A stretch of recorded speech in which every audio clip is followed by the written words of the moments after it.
तो उत्तराखंड का जो बजट है 2023-24 सॉरी 24-25 का वो पेश किया था प्रेमचंद अग्रवाल जी ने। तो ठीक है, इसका जो पीडीएफ है वो थोड़ा साफ नहीं है तो आपको एडजस्ट करना पड़ेगा। तो ये पेश हुआ था 27 फरवरी 2024 को।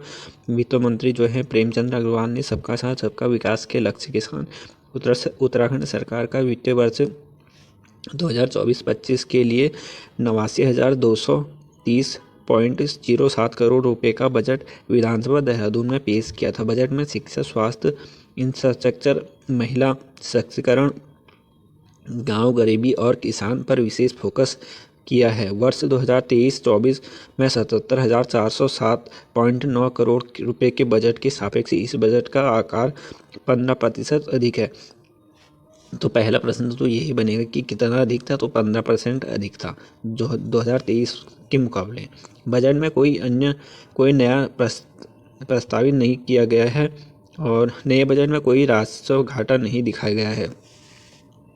ज्ञान की अवधारणा क्या है? बजट में जिन 4 बिंदुओं पर मुख्य फोकस किया गया है उन्हें ज्ञान नाम दिया गया है, यानी गरीब कल्याण, युवा कल्याण, अन्नदाता और नारी शक्ति। अन्नदाता कल्याण के तहत किसानों के लिए बजट में 2,415 करोड़ रुपए किए गए हैं। दीनदयाल उपाध्याय सहकारिता किसान कल्याण मिशन, एप्पल और किसान पेंशन पर भी फोकस किया गया है। नारी शक्ति के लिए जेंडर बजट में 14,538 करोड़ रुपए का प्रावधान किया गया है। नंदा गौरी महालक्ष्मी योजना, वात्सल्य योजना और गंगा गाय महिला डेयरी विकास सहित कई योजनाओं में बजट का प्रावधान किया गया है।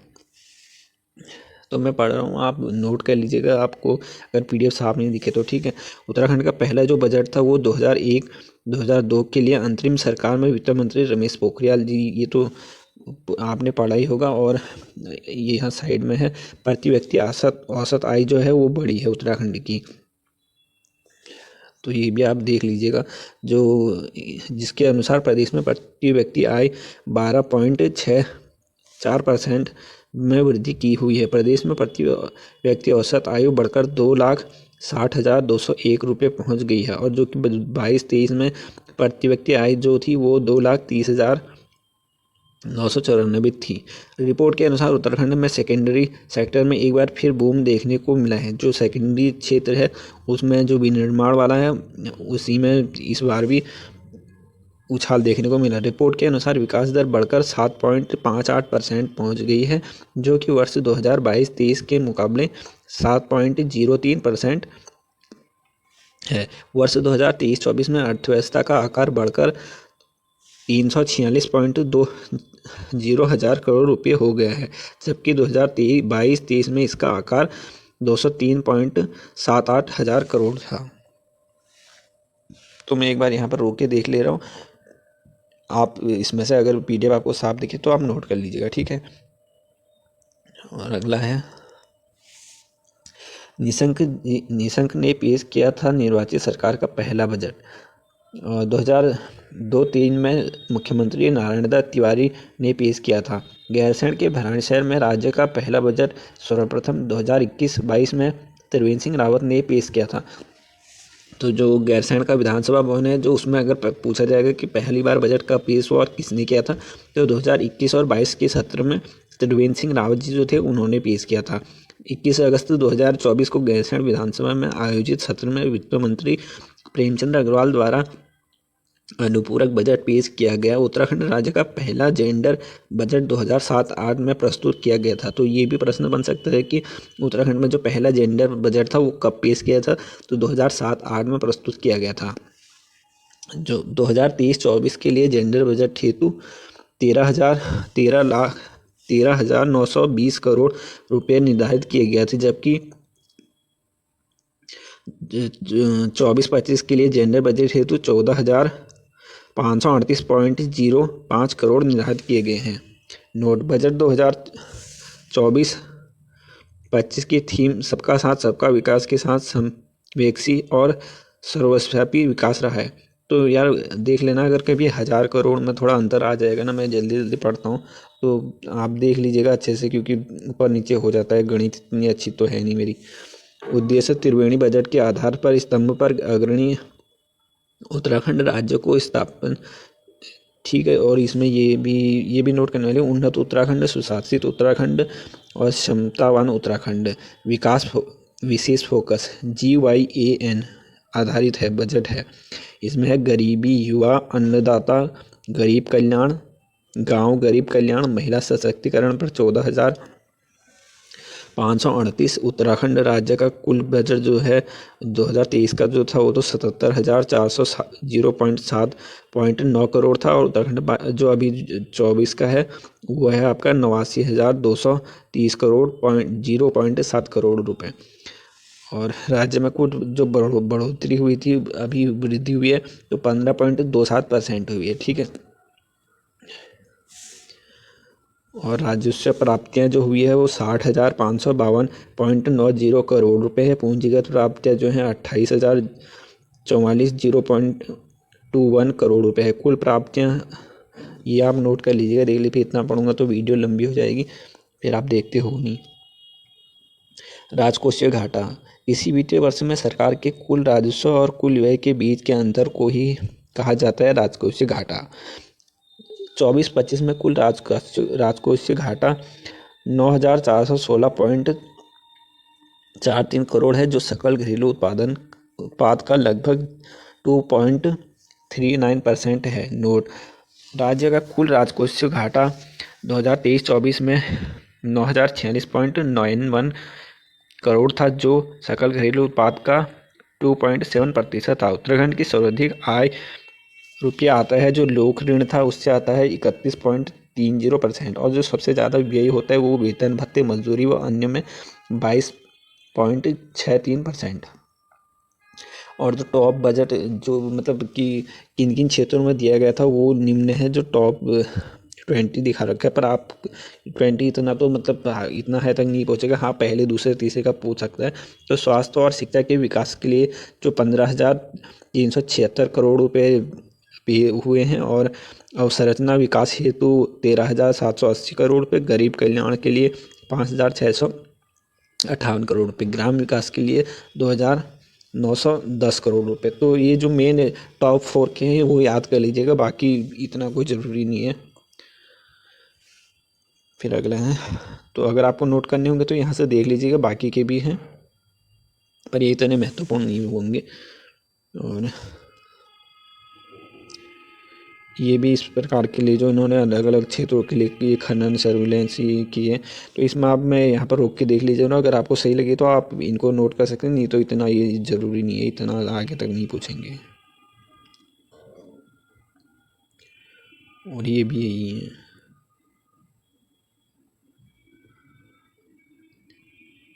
और आर्थिक समीक्षा, पर्यटन को राज्य में उद्योग का दर्जा प्राप्त है और 2001 तथा 2015 को पर्यटन वर्ष के रूप में मनाया जाता है। देश की GDP रैंकिंग में उत्तराखंड का जो स्थान है वो 20वां स्थान है, जबकि प्रति व्यक्ति आय में देश में जो उत्तराखंड का स्थान है वो 6ठा स्थान है। अर्थव्यवस्था का आकार 1.95 लाख करोड़ से बढ़कर लगभग 3.46 लाख करोड़ रुपए के लगभग अनुमानित है। नोट वर्ष 2024-25 में अर्थव्यवस्था का आकार जो है 3.94 लाख करोड़ रुपए ले जाने का लक्ष्य रखा गया है।